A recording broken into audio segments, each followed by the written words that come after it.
thank you very much for the kind invitation to present some histopathology again.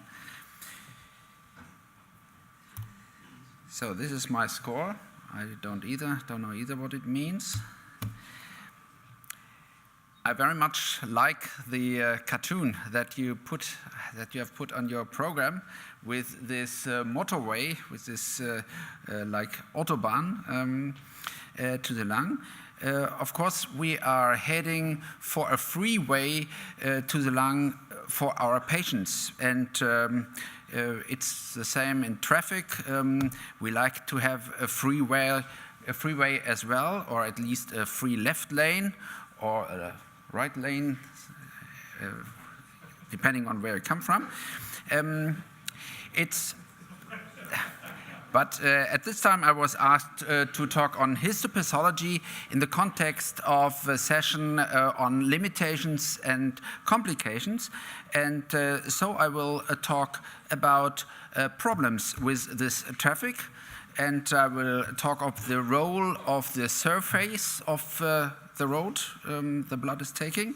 And I will talk about the situation where living subjects are in a place where they do not belong and where they cause harm and malfunction. Or to put it in other words, I will talk on stenosis and obstruction, on endothelialization, and on some words on endocarditis, and some images, of course. Most of you know the methods we are employing in Göttingen in our laboratory.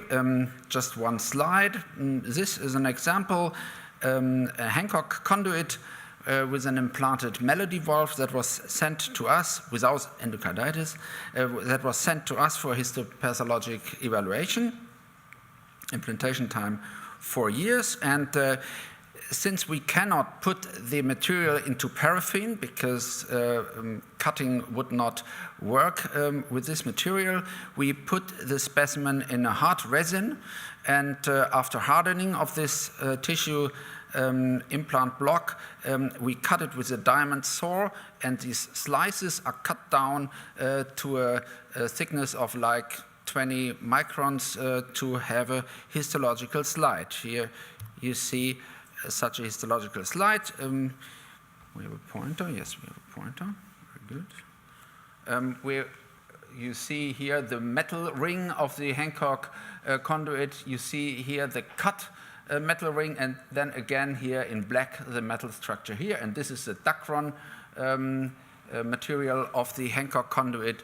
And you nicely see this very thin melody valve.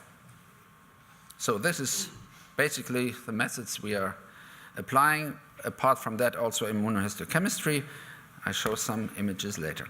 So the first topic is stenosis and obstruction. These are 3 examples, 2 homografts and 1 Hancock conduit, and you can also see they are severely obstructed. This was the reason for explantation and sending it to us. The arrow indicates some macroscopically visible calcification as well. So the histology. What we constantly see in these obstructed areas is we call it pseudointima, some call it pannus, or there are other terms as well, but it's always the same pattern. We have cells. We have these spindle-shaped cells, and around it we have extracellular matrix, so this homogeneous material around these cells. Here you see the homograft wall, and you see this is really significant proliferation. Here we have the Dacron material of the Hancock conduit, and again the same with, in this image, a little less extracellular matrix. And this is a Cossa stain identifying calcifications with a black color, and we can also histologically demonstrate these calcifications, massive, in this specimen. Another example, this is a matrix conduit. It was implanted for only 29 months, and it developed severe distal stenosis of the conduit. It had to be removed, and on histology, here you see the conduit, and here you see this stenosis. This is all the proliferation that we can see on the microscopic image here. If you look a little further, in this case, you have like a microphage wall here, and here is the conduit, here is the area of chronic inflammation, and then you have again this pseudointima, this typical pseudointima tissue. And if you go further into the proliferation, we have less cells, but huge amounts of this extracellular matrix component. So what is the theory how this type of tissue develops? And now I show you a graph adapted mostly from research that is done on stents and dilations of coronary arteries. I mean, those are people, or these working groups have much more financial possibilities, and so they were the ones who described this mechanism. I just briefly repeat it. So there is damage like dilatation or foreign body implantation, damage to the endothelium. It is followed by activation of the inflammatory and the coagulatory system. This again leads to activation of cells within the media and the adventitia, and these cells change their state to the migratory state and migrate to the intima, and there they eventually produce extracellular matrix and form the pseudointima proliferation, which of course is endothelialized, and it's a point of discussion if it's the original endothelium in these situations or if it's new endothelium. I will come to that graph later again in the context of the endothelium. So basically, we have seen already this image. This is what we see here. These spindle-shaped cells, myofibroblasts, and the extracellular matrix around it. In our working group, we also try to identify factors that are responsible for these proliferations, for these partly massive proliferations. And this is an image from a talk of my colleague, Dr. Vogt from Göttingen, who did next generation sequencing in this in specimen or in probes of the proliferations within these conduits. Only 12, but it's not easy to get these studies done, both financially and regarding the effort. And we can identify upregulated genes that mostly are responsible for tyrosine kinase receptors, which is not a surprise, because this pattern that we found is similar to the pattern found in other places, in coronary artery stenosis, in pulmonary vein stenosis that was examined in Boston, and maybe at some point it will be a therapeutic target to lower the rate of this kind of stenosis. This is here are the receptors that were identified to be activated, and those are potential substances from which we know that they can modify and lower the activity of these receptors. So, but not only pseudointima proliferation can lead to obstruction and stenosis. I have two other examples. One here is a melody valve. And if you look carefully, you see that there are two levels of stents. These round stents are typical, the melody stents. This is also already a melody in melody situation, or valve in valve situation. And here you see this separation of the wall from the stent struts. This is called the Hemic effect, and this was at least in part a cause of malfunction of this, this melody valve. This will not happen anymore because Medtronic changed the manufacturing a little, so this separation does not happen anymore. But you can nicely see that. Again, a very nice and thin wall. Another example. This is bifurcation, pulmonary bifurcation. You do not see that this is already stented, and it was acutely in the cath lab that during dilatation of the second stent here, the balloon ruptured and it was not able to retrieve it, so the patient went to the operation theater and the specimen was sent to us from another center, and here you see the pulmonary artery, and you see here the ruptured balloon. The arrows indicate the ends of the membrane, and the asterisks indicate the stent struts. So the stent was not already in the proposed position. So those are other examples, and there are, of course, a lot more. We come to the endothelium. The endothelium is a key player, of course, in our vessel system.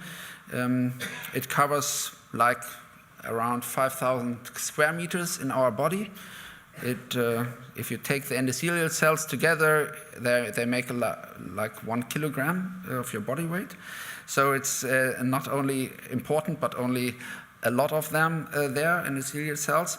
And we all know they have a variety of tasks, so they are really a key player. And the question is, do we see endothelium in our conduits that we examine? And the answer is yes, we see endothelium, and we can prove it by immunohistochemistry. The typical antibodies that are employed are CD31 and von Willebrand factor, and we regularly see nice endothelium. One has to say, all these specimens that we are examining have quite long implantation times. So it would be interesting what's the situation after 1 or 2 or 3 months, but no conduit is explanted at that time, so we don't know about that. And there is some discussion what is the time course of endothelialization of these conduits. I said I come back to the graph, the scheme of the vessel. This is a normal situation, but of course, here we have to do it with a conduit. So we don't have a real adventitia or media. We have the homograft, the xenograft, or even a polymer instead. And of course, a homograft has a media, has an adventitia, but of course, it's not from the same subject. And some conduits even have their own endothelium, but this is quite well known that the endothelium of the conduit, of the implanted conduit, even if it's a homograft, is removed by the body within a few days. So there is a time without endothelium, and it comes again. But it is quite clear that it does not come from the edges of the homograft, as it was thought earlier, or conduit, but it's coming from pluripotent stem cells that seed on the surface of the material and form a neoendothelium. And then these endothelium, or these endothelial cells, they are responsible for formation of the pseudointima in these patients. And this is the explanation why even patients with a Dacron conduit develop this pseudointima proliferation, which would not be possible if these cells would only be cells from the media or from the adventitia. So this, of course, proceeds with time, and so we get the significant pseudointima proliferations. So far, endothelium, endocarditis. I would like to share with you the experience that we have in Göttingen with explants with conduits from patients with endocarditis, and there were 20 conduits sent from 6 centers, and all these conduits came from my own clinic from Göttingen, and 2 of these also from Göttingen. And of course you might think, oh, melody must be much more, a much larger, much bigger problem with endocarditis. People from other centers would only send a conduit to me if it's a melody, or if it has a melody inside after endocarditis, so it's biased. So at least from Göttingen, we have like 2 homographs, 3 Hancock, 2 contegra, and again 2 melodies. So what can we see histologically? This is a homograph from a little boy who developed endocarditis after 6 months and became also stenotic.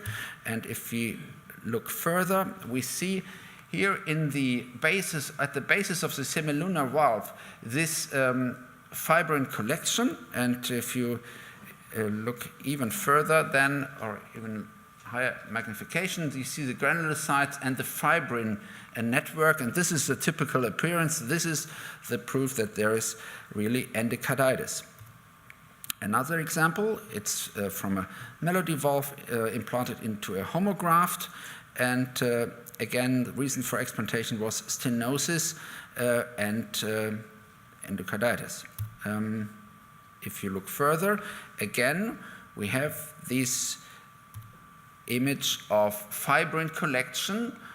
Here one would not expect to see something special here, but if you take a larger magnification, then you see the fibrin and again these granulocytes. Now I go one step back, and I want to share with you some data that we collected in a doctoral thesis. A colleague who is now in Berlin, Philip Yevgenov, after having seen this in endocarditis patients, we went back and looked at the conduits that we have in our collection without endocarditis. So there were 41 conduits, no endocarditis, and we looked at the basis of the semilunar valves. And it was surprisingly, go one step back, surprisingly we found in 83 of 41 explants, in more than 90%, we found thrombus formation on the basis of semilunar valves. So these are examples, no endocarditis. And here we have the fibrin, and we did immunohistochemistry and can nicely color this or demonstrate this, these fibrin condensations at this place with immunohistochemistry. So I come to summary for endocarditis. Of course, in the endocarditic lesions, we see the typical pattern of fibrin and included granulocytes. And in the endocarditis patients, we see a typical localization. It's we almost always find these typical pattern for endocarditis at the basis of semilunar valves. And as I've shown you, we also see it in at least the fibrin without granulocytes, in conduits without endocarditis. So I doubt that there is really a need for a laceration of the endothelium. I think the fact that we have these fibrin condensations at the basis of the semilunar valve, it's a risk factor itself in the conduits for the development of endocarditis. So we are almost done. The summary, I want to cut it short. This was the first image I showed you. It's again from a melody valve implanted into a Hancock conduit. And in this image, we nicely see a distal stenosis here. I don't show you histology again, but it's again the typical pattern of the pseudointima with the myofibroblasts and surrounding massive extracellular matrix component collection. And this conduit as well was nicely endothelialized. And here you see these thickened valve leaflet. And this was caused by endocarditis. So we found a lot of granulocytes inside here. So, as I said, some images and some thoughts on histological aspects of RVOT explants. So I would like to thank, of course, my lab team and all the people who sent conduits to me, to Göttingen, or collaborate in other aspects of the workup of conduits. And thanks number 2 goes to you for listening, and we have reached the end.